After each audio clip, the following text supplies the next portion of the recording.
Good morning everyone, welcome back to a mini blog. আজকে আমি তোমাদের সাথে যে ভিডিওটা শেয়ার করছি সেটা হচ্ছে আমার শ্বশুরবাড়ির পৌষ মাসের লক্ষ্মী পুজো। মাঝখানে গত বছর কিছু ফ্যামিলি প্রবলেমের জন্য এই পুজোটা করা হয়নি। তো এই বছর শাশুড়ি মা বললেন যে না, এক বছর গ্যাপ গেছে, বাট এই বছর থেকে আবার পুজোটা চালু করা হবে। তো এখানে ধান পেতে লক্ষ্মী ঠাকুরকে পুজো করা হয়।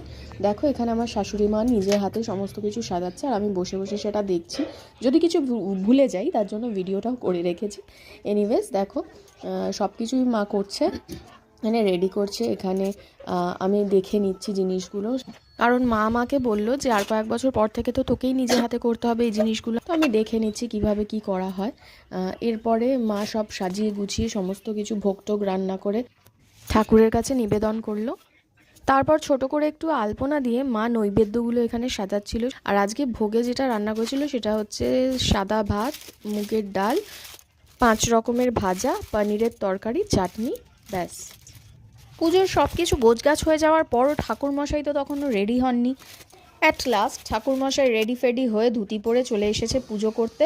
ঠাকুরমশাই আর কেউ না, নান আদার দেন আমার বর, আমার বাবান। মায়ের কাছে শুনেছি এই পুজোটা বরাবর ওই করে। তো ও ভালোভাবে পুজো টুজো করছিল, আরতি করছিল, কিন্তু সেই ভিডিওগুলো আর তোলা হয়নি, কারণ পুজোর সময় আমিও ওই দিকেই কনসেন্ট্রেট করেছিলাম, সো ভিডিও করা হয়নি। মিনি ভ্লগটা তোমাদের কেমন লাগলো অবশ্যই আমায় জানিও। টাটা।